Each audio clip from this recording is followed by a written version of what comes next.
وجاءت سكرة الموت بالحق وجاءت سكرة الموت بالحق ذلك ما كنت منه تحيد. Syirik besar, contoh ya, secara sederhana seperti berdoa kepada selain Allah Subhanahu wa Ta'ala. Contohnya percaya kepada perkataan dukun. Contohnya menyembelih kepada selain Allah Subhanahu wa Ta'ala. Ini saja sudah banyak di tanah air kita. Contoh, ya, meminta kepada selain Allah. Betapa banyak orang datang ke kuburan, kemudian minta kepada penghuni kubur, kepada kuburan wali, ya Sunan Fulan, wahai wali Fulan, saya sudah lama menikah, tidak punya anak, ya, mudahkanlah anak bagiku, ya. Sementara yang dalam kuburan dulu waktu masih hidup juga mandul, ya.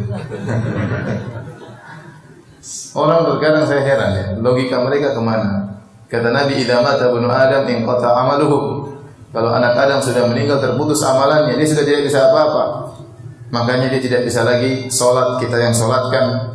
Dia tidak bisa lagi berdoa, kita yang doakan. Dia tidak bisa lagi mandi, kita yang mandikan. Iya, kalau dia bisa mandi sendiri, ngapain kita mandikan? Pegang-pegang lagi badannya. Dia marah kalau saya bisa mandi sendiri, kok mandikan saya. Ya. Kemudian dia tidak bisa lagi pakai baju, kita yang kafankan. Dia tidak bisa lagi masuk ke rumahnya, kita yang angkatkan sampai masuk ke dalam liang lahat. Setelah kita yang mandikan, kita yang kafankan, kita yang sholatkan, kita yang doakan, kita yang masuk kafan, terus kita minta sama dia. Ya, otak kita kemana? Ente yang mandikan saya, ente bahlul katanya. Ya, kecewa. Di mana ya? Sementara orang banyak meminta-minta kepada mayat. Dalam doa mereka, ya Abdul Qadir Jailani, wahai Abdul Qadir Jailani, aghithni, tolonglah aku. Abdul Qadir Jailani mati di mana? Meninggal di dia wali, dia ulama. Tapi dia meninggal di sana, di Arab sana. Kemudian ente di Makassar berteriak ya Abdul Qadir Jailani, tolonglah aku. Ente di mana? Abdul Qadir Jailani di mana ya? Ini kesyirikan, syirik akbar, bahaya. Minta kepada selain Allah. Orang berbondong-bondong, ya, semangat pergi ke kuburan, lebih semangat daripada pergi ke masjid. Kuburan lebih ramai daripada masjid. Sampai ada kawan-kawan yang tinggal di daerah kuburan-kuburan dikeramatkan seperti itu cerita. Ya. Ustaz, sampai ada ibu datang kepada saya, benar katanya kalau minta kuburan tersebut dikabulkan. Subhanallah. Ya. Jadi orang semangat minta kepada penghuni kubur, dan ini syirik, ya, sangat berbahaya. Ya. Ini syirik besar, dan banyak dari saudara-saudara kita yang terjerumus dalam hal ini, meminta kepada penghuni kubur. Tidak boleh kita berdoa kecuali kepada Allah Subhanahu wa Ta'ala. Makanya Allah berfirman, "Wa man adallu mimman yad'u min dunillah." Dan siapakah yang lebih tersesat dari orang yang berdoa kepada selain Allah? Doa itu ibadah yang sangat agung. Kata Nabi, "Ad-du'a'u huwal ibadah." Doa itu adalah ibadah, inti daripada ibadah. Kenapa dalam doa tampak kehinaan kita? Kita angkat tangan, berdoa, menangis, tunduk kepada Allah. Ini Allah sangat suka hambanya menghinakan dirinya di hadapan Allah Subhanahu wa Ta'ala. Lantas ketundukan, kehinaan ini kita berikan kepada makhluk, inilah dosa syirik paling besar. Kita enggak boleh berdoa kecuali kepada Allah Subhanahu wa Ta'ala. Saya ini sama Bapak sekalian, boleh enggak kita berdoa kepada malaikat? Boleh atau tidak? Tidak. Dalam Islam kita yakin ada malaikat penjaga gunung, ada malaikat pengatur hujan, ada. Allah tugaskan malaikat-malaikat tersebut jaga gunung, malaikat pengatur hujan, malaikat yang menumbuhkan tumbuhan, malaikat mencabut nyawa. Boleh enggak kalau musim kemarau kita berdoa, wahai malaikat pengatur hujan, turunkan hujan? Boleh atau tidak? Enggak boleh. Syirik itu enggak boleh. Padahal malaikat tersebut benar-benar mengatur hujan. Tapi dia tidak bisa mengatur hujan kecuali dengan izin siapa? Allah. Maka kalau minta hujan kepada siapa? Pada Allah. Enggak boleh kepada malaikatnya. Contoh, ada malaikat pencabut nyawa. Boleh enggak kita bilang, wahai malaikat, berikan saya panjang umur, jangan kau datang sekarang. Ya, nantilah. Saya masih belum kawin lagi. Boleh enggak? Enggak boleh. Kalau minta panjang umur kepada siapa? Pada Allah, bukan kepada malaikat pencabut nyawa. Ini malaikat benar-benar ngatur, enggak boleh kita minta sama dia. Kemudian mayat yang tidak bisa berbuat apa-apa kita minta sama mayat. Otaknya di mana orang-orang itu? Kasihan. Ya. Dan terlebih lagi menyedihkan, ada kuburan-kuburan yang tidak ada isinya.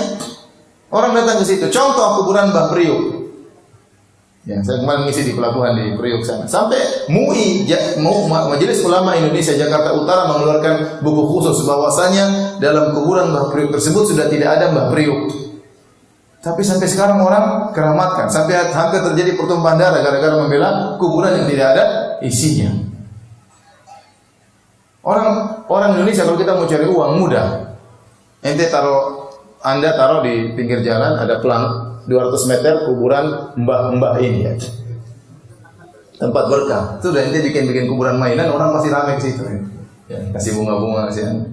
Nah, karena sebagian orang seperti itu, kasihan. Oleh karenanya tugas kita adalah mengingatkan mereka jangan sampai seorang meninggal dalam kondisi minta-minta kepada mayat. Minta-minta kepada arwah, kepada roh-roh, minta-minta kepada jin, minta-minta kepada malaikat, ini semua kesyirikan. Berdoa hanya kepada Allah.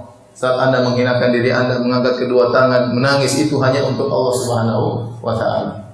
Sebagian orang tatkala di masjid tidak bisa menangis, waktu minta-minta ke kuburan menangis. Ini bagaimana? Salah ya. Ya, makanya Allah mengatakan wa annal masajida lillah fala tad'u ma'allahi ahada. Sesungguhnya masjid hanyalah milik Allah, maka jangan kalian berdoa bersama Allah dengan selain Allah. Berdoa hanya kepada Allah Subhanahu wa taala. Ini contoh sederhana. Contoh kesyirikan juga yang masih tersebar zaman sekarang. Contohnya adalah menyembelih kepada selain Allah Subhanahu wa taala. Kata Nabi SAW, la'ana Allah man dzabaha li ghairillah. Allah melaknat orang yang menyembelih kepada selain Allah. Kata Allah Subhanahu wa taala, "Qul inna sholati wa nusuki wa mahyaya wa mamati lillahi rabbil alamin." Katakanlah, sungguhnya salatku dan sembelihanku hanya untuk Allah Subhanahu wa taala. Fasholli li rabbika wanhar. Salatlah hanya kepada Allah dan nyembelihlah hanya untuk Allah Subhanahu wa taala. Sebagaimana kita tidak boleh salat kepada selain Allah, kita tidak boleh menyembelih kepada selain Allah Subhanahu wa taala. Sekarang menyembelih kepada selain Allah merupakan syirik akbar, syirik besar. Ya. Betapa banyak saudara-saudara kita yang menyembelih untuk selain Allah. Membangun rumah, cari dulu ayam hitam 3 ekor. Kemudian dipotong, kemudian darahnya tumpahkan ke tanah. Ini syirik, enggak boleh. Syirik. Acara tahunan, acara labuhan kata mereka. Untuk menenangkan Nyi Roro Kidul, sesembahan Nyi Roro Kidul, maka cari kerbau, disembelih kepalanya ditenggelamkan di pantai selatan. Ini syirik. Nyembelih untuk apa? Untuk jin, untuk Nyi Roro Kidul, jin perempuan ya. Sampai ketakutan luar biasa kalau tidak dikasih kerbau, nanti jinnya ngamuk, nanti banyak makan korban di lautan dan macam-macam. Ya, ini dosa besar, syirik. Yang mengatur laut bukan Nyi Roro Kidul, yang mengatur laut Allah Subhanahu wa taala, bukan Nyi Roro Kidul. Sehingga kalau mereka tidak menyembelih untuk Nyi Roro Kidul, mereka merasa bahaya, kekhawatiran, kualat dan macam-macamnya. Tatkala tiba waktu hari kurban, tidak nyembelih kambing buat Allah Subhanahu wa taala. Tapi kalau untuk Nyi Roro Kidul tidak boleh lewat, harus ada yang disembelih buat Nyi Roro Kidul. Ini syirik. Ustaz, tapi ini merupakan tradisi. Ini tradisi kesyirikan. Tidak semua tradisi kita lestarikan. Tidak semua tradisi kita lestarikan. Kalau tradisi syirik harus ditinggalkan. Nggak boleh. Ada orang bangun jembatan, ya, harus potong kambing. Berapa ekor supaya jembatannya tidak rubuh. Ya kalau dikorupsi tetap saja rubuh. Dan saya sering ditanya, Ustaz, bagaimana hukum kita membuat proyek di gunung, di hutan? Orang-orang minta ada acara penyerahan terhadap arwah. Kalau orang-orang kafir terkadang minta harus potong babi untuk disembahkan kepada roh. Boleh enggak? Saya bilang enggak boleh. Haram. Kasih mereka duit, tapi jangan ikut acara mereka motong babi untuk apa? Arwah. Motong kerbau untuk ruh. Ini syirik. Ini banyak proyek-proyek seperti itu. Proyek di Papua, di mana? Sering saya ditanya, beberapa kali ditanya, bagaimana? Saya bilang syirik, tidak boleh. Anda tidak boleh ikut kemauan mereka. Ini kesyirikan. Ustaz, nanti kalau tidak dipotong nanti gunungnya jatuh dan mati, itu syirik, enggak boleh. Lihat di Arab Saudi saja, lihat betapa banyak gunung yang dibelah.